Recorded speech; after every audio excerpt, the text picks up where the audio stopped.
மேசராசனியர்களுக்கு வணக்கம். ஆசை வார்த்தை இல்லாத உண்மை நிலை இந்த வாரம் இதுதான். அந்த வகையில மேசராசனியர்களுக்கு நிகழ்ந்து கொண்டிருக்கும் மே மாதம் 19ஆம் தேதி முதல் 26ஆம் தேதி வரை உள்ள அடுத்த 7 நாட்கள் முழுவதுமே மேசராசனியர்களுக்கு என்ன மாதிரியான நன்மைகள் எல்லாம் ஏற்பட இருக்கு, குறிப்பா இந்த வாரத்துல கிரகங்களுடைய சஞ்சார நிலைகள் என்ன என்று பார்க்கும்போது, ரிஷபத்தில் சூரியனும் புதனும் இணைந்து சஞ்சரிக்கிறாங்க. மிதுனத்தில் குரு பகவானும், கடகத்தில் செவ்வாய் நீச்சம் பெற்றும், சிம்மத்தில் கேதுவும், கும்பராசியில் சனியும் ராகுவும், மீனத்தில் சுக்கிரன் சஞ்சரிக்கிறாரு. இந்த கிரகங்களுடைய சஞ்சார நிலைகளின் காரணமாக மேசராசினியர்களுடைய வாழ்வில் குடும்ப சூழ்நிலை ரீதியாக உத்தியோகம், தொழில், வியாபாரம், கலைத்துறை, அரசியல் துறை, மாணவ மாணவிகள், விவசாய துறையினர், பெண்மணிகள் என அனைவருக்குமே என்ன மாதிரியான நன்மைகள் எல்லாம் ஏற்பட இருக்கு என்பது குறித்தான முழுமையான பதிவை தான் இந்த வீடியோல நம்ம விரிவா பார்க்க போகிறோம். அந்த வகையில மேச ராசியை சேர்ந்த அஸ்வினி, பரணி, கிருத்திகை முதல் பாதம் வரை உள்ள நட்சத்திரக்காரர்களுக்கு குடும்ப சூழ்நிலை ரீதியாக மேலும் என்ன மாதிரியான நன்மைகள் எல்லாம் உங்களுடைய வாழ்வில் ஏற்பட இருக்கு என்று பார்க்கும்போது, இதுவரை உங்களுடைய ராசியில் பிரவேசித்திருந்த சூரியன் அடுத்த 4 வாரங்களுக்கு ரிஷப ராசியில் இருக்கிறாரு.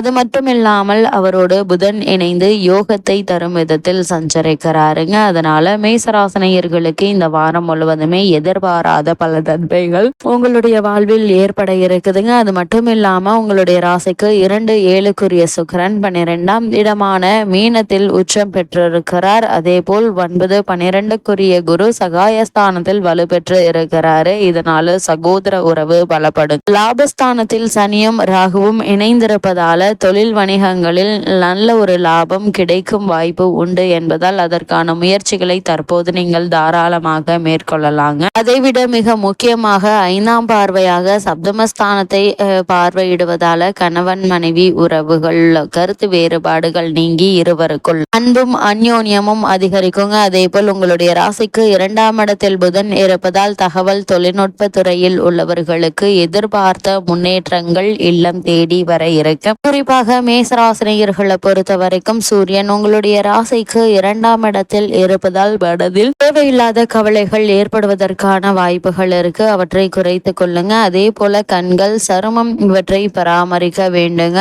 வெயிலில் அலைவதை குறைத்து கொள்வது நல்லது. அதே போல ராசிநாதன் உங்களுடைய ராசிக்கு 4ஆம் இடத்தில் பலம் குறைந்திருப்பதாலும் 5இல் கேது இருப்பதாலும் முன் யோசனையோடு எல்லா விஷயங்களையும் செய்ய வேண்டுங்க. எந்த ஒரு காரியத்தையும் எடுத்தோம் கவுத்தோம் என்று செய்யாமல் மாற்று யோசனையோடு ஒரு செயல்களை மேற்கொள்வது மிக மிக நல்லது என்பதை கிரக நிலைகள் மீண்டும் மீண்டும் உங்களிடம் அறிவுறுத்தது. அது மட்டும் இல்லாமல் மேசராசினியர்களுக்கு இந்த வாரத்தில் லாபஸ்தானத்தில் சனி ராகு இணைந்திருப்பதால் இந்த வாரம் முழுவதுமே பணப்பற்றாக்குறை இருப்பதற்கு வாய்ப்புகள் இல்லை. திருதிய ஸ்தானத்தில் குரு பகவான் அமர்ந்திருப்பதால வருமானத்திற்கேற்ப செலவுகளும் இருப்பதால் சேமிப்பதற்கு சாத்தியக்கூறுகள் இல்லை.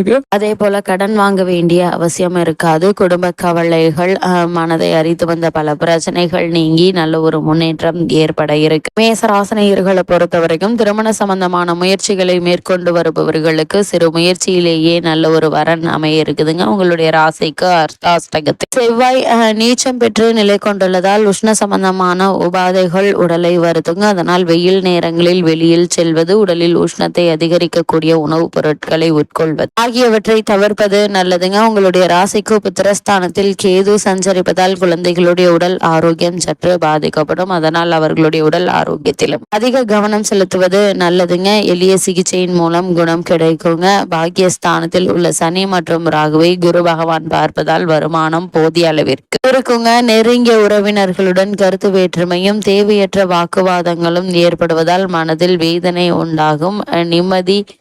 வேதனை உன்னால் நிம்மதி குறைவதற்கான வாய்ப்புகள் இருக்கு. கவனத்தோடு இருப்பது நல்லதுங்க. அதே போல மேசராசியை சேர்ந்த உத்தியோகஸ்தர்களுக்கு இந்த மே மாதம் 19ஆம் தேதி முதல் 26ஆம் தேதி வரை உள்ள அடுத்த 7 நாட்கள் மேலும் என்ன மாதிரியான நன்மைகள் எல்லாம் ஏற்பட இருக்கு என்று பார்க்கும்போது, லாபஸ்தானத்தில் ஜீவனக்காரகரான சனி பகவானுடன் ராகு இணைந்திருப்பது சிறந்த யோக பலன்களை குறிக்குதுங்க. இதுவரை உங்களுக்கு மறுக்கப்பட்டு வந்த ஊதிய உயர்வு, பதவி உயர்வு ஆகியவற்றை இனி நீங்கள் தாராளமாக எதிர்பார்க்கலாம். சிலருக்கு இடமாற்றம் ஏற்படுவதற்கு சாத்தியக்கூறுகள் இருக்கு என்பதையும் கிரக நிலைகள் தெளிவுபடுத்துது. வேலை இல்லாமல் அவதியுறும் இளைஞர்களுக்கு நல்ல ஒரு வேலை கிடைக்குங்க. வெளிநாடு சென்று வேலை பார்க்க வேண்டும் என்ற விருப்பம் இருந்துச்சு அப்படின்னா அதற்கான முயற்சிகளை இப்போது நீங்கள் தாராளமாக எதிர்பார்க்கலாங்க. தற்காலிக பணியாளர்கள் அவரது பணிகள்ல நிரந்தரம் செய்யப்பட இருக்கீங்க. அதே போல் மேச ராசியை சேர்ந்த தொழில் மற்றும் வியாபாரம் செய்பவர்களுக்கு இந்த மே மாதம் 19ஆம் தேதி முதல் 26ஆம் தேதி வரை உள்ள அடுத்த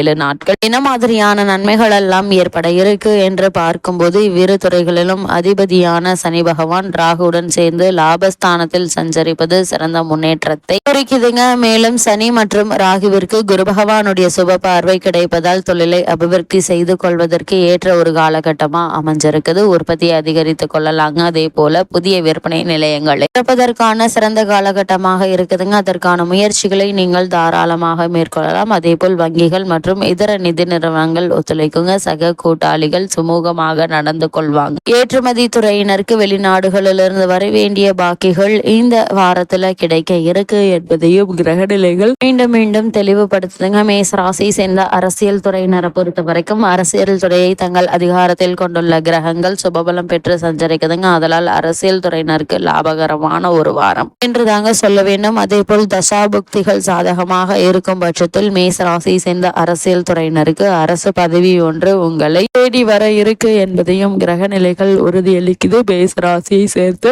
மாணவ மாணவிகளுக்கு இந்த வாரத்தில் மேலும் என்ன மாதிரியான நன்மைகள் எல்லாம் உங்களுடைய வாழ்வில் ஏற்பட இருக்கு என்று பார்க்கும்போது கல்வித்துறைக்கு அதிபத்தியம் கொண்டுள்ள கிரகங்கள் சாதகமாக சஞ்சரிப்பதால் இக்காலகட்டம் முழுவதுமே படிப்பில் நல்ல ஒரு முன்னேற்றம் ஏற்பட இருக்குதுங்க. விசேஷ உயர்கல்வி பெற வேண்டும், குறிப்பாக வெளிநாடு சென்று கல்வி பயில வேண்டும் என்ற விருப்பம் உள்ளவர்கள் அதற்கான முயற்சிகளை தற்போது நீங்கள் தாராளமாக மேற்கொள்ளலாங்க. நல்ல ஒரு முன்னேற்றம் ஏற்படும் என்பதை கிரக நிலைகள் உறுதியளிக்குது. அதே போல் உங்களுடைய இந்த முயற்சிகளுக்கு ஆசிரியர்கள், கல்லூரி பேராசிரியர்கள் ஆகியோருடைய நேரடி ஆதரவு படிப்பில் உற்சாகத்தை ஏற்படுத்துங்க. வெளிநாடு சென்று பிரத்யேக உயர்கல்வி பயில வேண்டும் என்று இருப்பவர்கள் அதற்காக முயற்சிக்கலாங்க. கல்வி உதவித்தொகை இருப்பதற்கும் வாய்ப்புள்ளதை கிரக நிலைகள் தெளிவுபடுத்துது. அதே போல் விவசாயத்துறையினரை பொறுத்த வரைக்கும் விவசாயத்தில் நல்ல ஒரு முன்னேற்றம் ஏற்பட இருக்குதுங்க. நல்ல ஒரு லாபம் கிடைக்க இருக்குது. கால்நடைகள் அபிவிருத்தி அடையுங்க. இதனால் உங்களுடைய கடனை அடைத்து நிம்மதி பெற வழிபிறக்கக்கூடிய ஒரு வாரமாகவும் இந்த வாரம் அமைஞ்சிருக்குது. குறிப்பாக இரவு நேரங்களில் வயல் பணிகளின் போது சற்று விழிப்புடன் செயல்படுவது அவசியம் என்பதையும் கிரகநிலைகள் தெளிவுபடுத்துது. மேச ராசியை சேர்ந்த பெண்மணிகளை பொறுத்த வரைக்கும் இந்த வாரம் முழுவதும் குரு பகவான் அனுகூலமாக இல்லைங்க. அதற்கு ஈடு செய்வது போல் சுக்கிரன் சுபபலம் பெற்று வலம் வருவதால் வழக்கமான குடும்ப கவலைகளும் சிறு சிறு உடல் உபாதைகளும் மன நிம்மதியை பாதிக்குங்க. ஆனால் இவை நிரந்தரம் இல்லை என்பதால் நீங்கள் கவலைப்பட வேண்டிய அவசியம் இல்லை. நீங்கள் உண்டு, உங்களுடைய வேலை உண்டு என்று இருந்தாலே போதுமானதாக அமைகிறது. அந்த வகையில் மேசராசனியர்களுக்கு இந்த வாரத்தில் கிரக நிலைகளின் ரீதியாக கூறப்படும் பரிகாரம் என்ன என்று பார்க்கும்போது அருகிலுள்ள திருக்கோவில் ஒன்றில் சனிக்கிழமை தோறும் மாலையில் தீபத்தில் சிறிது எண்ணெய் அல்லது பசுனை சேர்த்து வந்தால் போதும் எண்ணற்ற நன்மைகள் ஏற்படும்.